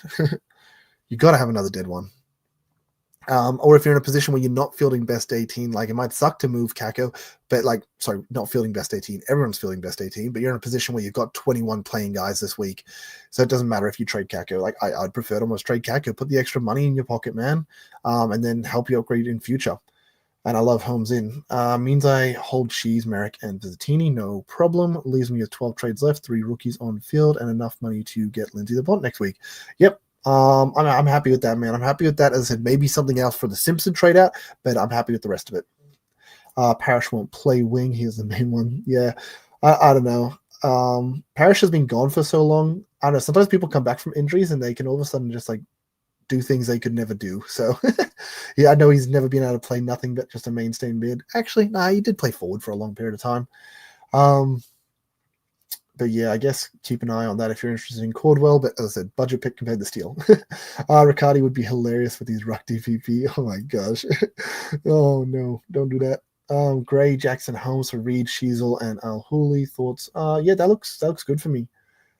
I'm happy with it to a degree. I'm not a fan of the Jackson pick. So if you take Sheasel out to Jackson, I'm happy with Gray and Holmes for Reed and Al Hooley. That sounds good to me. If you're going to go Sheasel out, that's fine, but Jackson isn't the guy I would be going to. As I mentioned, maybe a Nando, maybe a Tom Green, maybe you're in a position where you don't have the DPP and you have to head to another line. Maybe you can get a Nas if you really want. Maybe a Nas, something along those lines.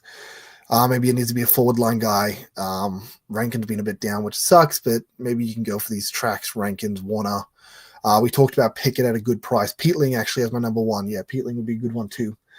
How you doing, legend? No JG tonight, brother. They all abandoned me. Do you think Marek is a hold? Yeah, I do actually think he's a hold. Trade him if you want, but I think there's no problem holding him.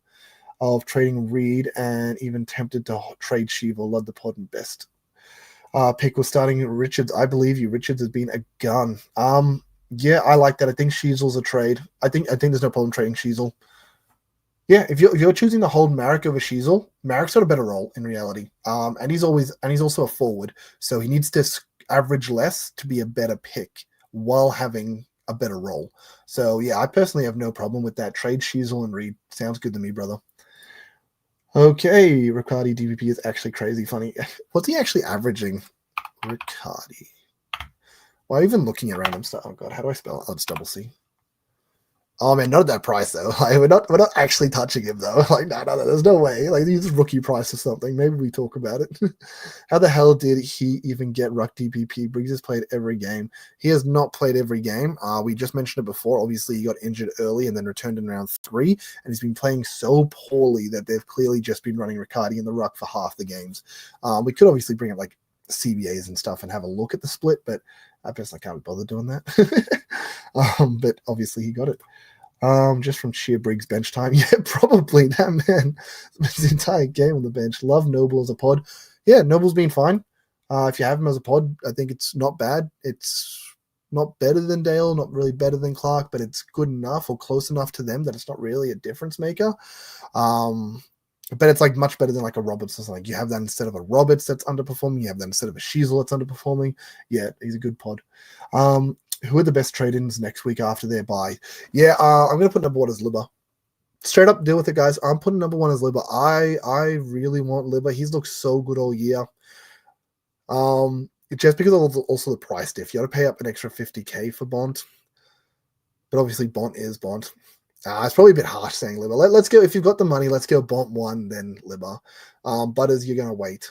You're not going to bring him in after this. So, yeah, they're probably the only two you are. If you're keen on Richards, and Richards only 10 more K than Libba, I think, so it's not a big difference. Really, any one of those big 3 dogs, they're all looking amazing. Let's go Bont, Libba, Richards. That's the order I'm throwing them in. Wish I'd bought Noble when he was 450. Bro, I wish I brought Bowie when he was 350. We get it. Hindsight, brother.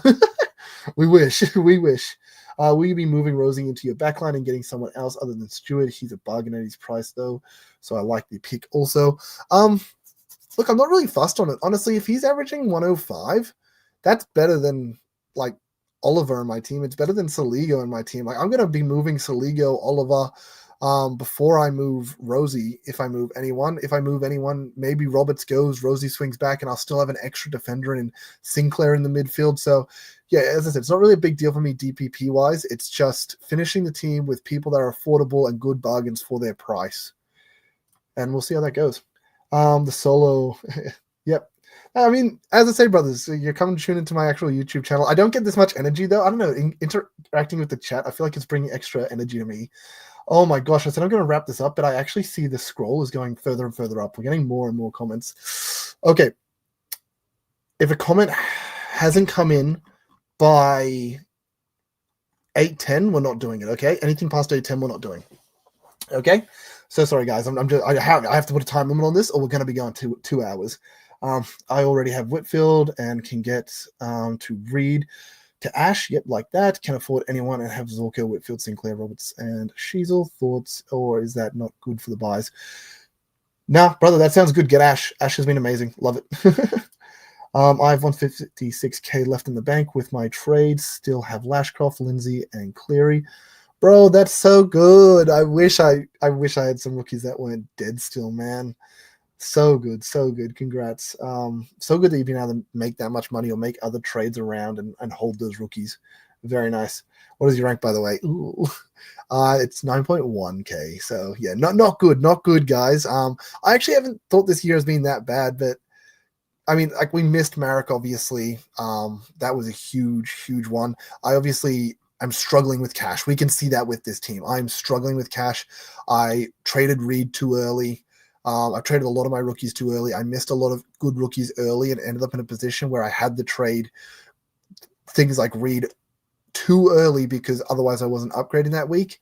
So yeah, just really burnt my team with cash, unfortunately, and that's why I'm in this awkward position where I kind of got to go for these like fallen premium madness, mid-price madness, really. Oh, sorry, guys. Laylaw and Clearly to Nash and Gray. Yep, like that. Leaves money in the bank for you to upgrade with the 200k next week. I brought in Long after the big Swans game. Thought was the week. Everyone wanted track. But yeah, very nice, bro.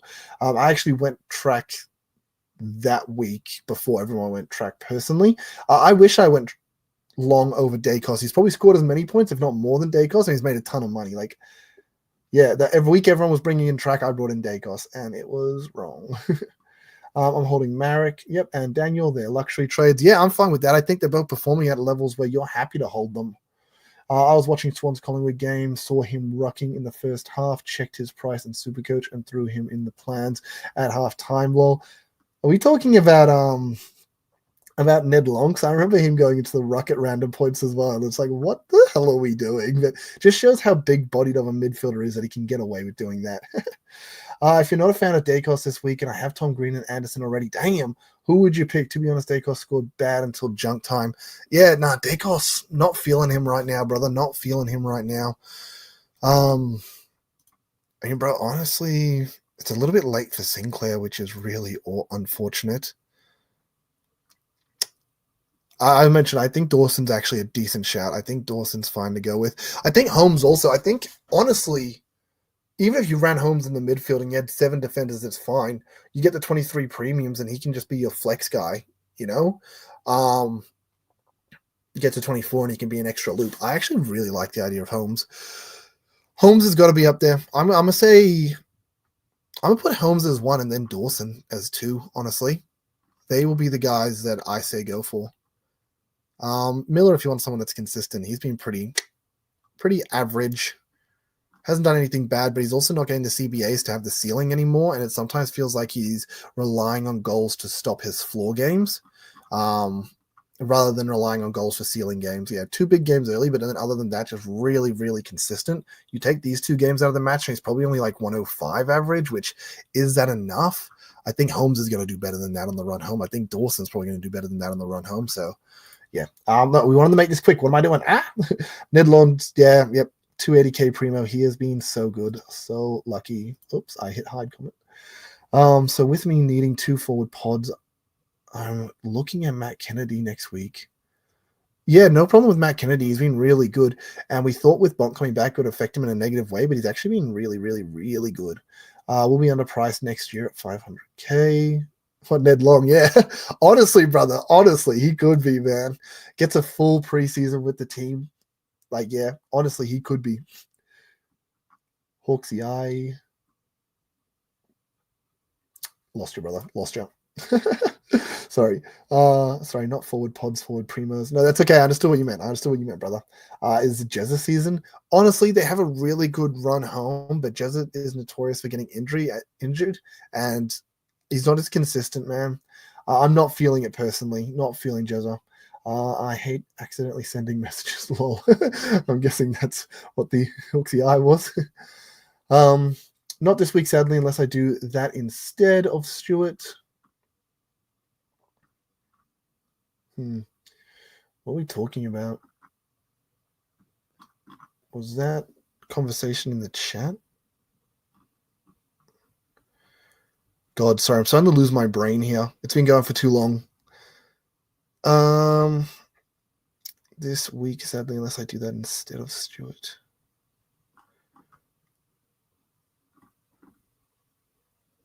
What are we looking at? Gosh, I'm so stupid. Yeah, look, I've lost you. Sorry, friend. I love your work. Thank you. Thinking of sidewizing Shears or the Crips. Oh, wow. Nah, I'm not a fan of that. I don't know. Not a big fan of Cripper.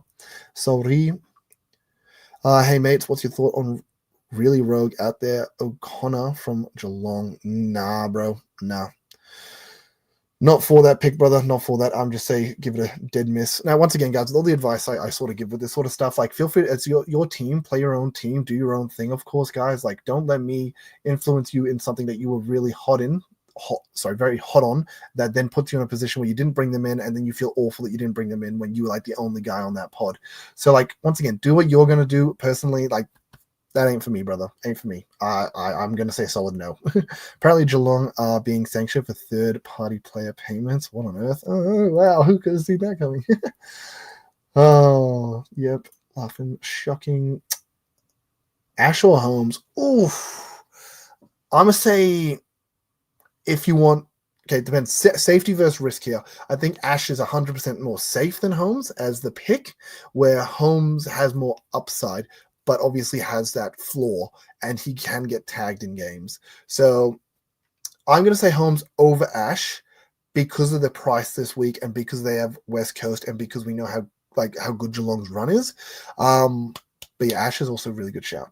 Hopefully they give Baz a 10-week suspension so I can sell. Bro, that will make me some money. 810 comment here. Thank you. Verns Farsi's bedtime. Oh, fellas.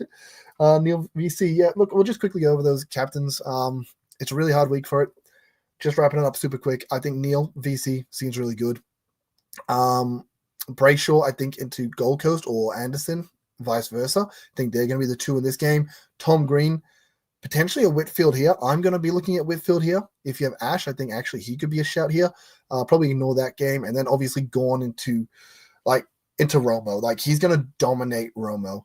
The only other thing I could think here is if you had, like, say Gross ends up, oh no, we already have so many VCs because we have all the buy players. So you could even VC Gorn into a Baz if Baz gets named. He has a 10-day break after his Thursday night game. So, well, it was a Friday night game, but he's had a massive break, 9 or 10-day break. So he could be good to go if he gets up. If you have Holmes could be the bounce back for you. So yeah, I think Gorn is probably the highest scoring player of the round. So if you can VC him, VC him. If you don't VC him, then obviously he's your fullback C. And I think maybe Whitfield into him. I would hate to be caught in an awkward position, though, where you end up taking like a Nando 130, a Whitfield 120, and then Gorn comes out with 170 against Romo, and you just get ruined from it. He comes out with a 110, you don't want it. Cool, fall back onto your Baz or something, and you'll be fine. Josh is VCing Gorn lol. Yeah, no, I actually think that actually might be the better play than going Whitfield.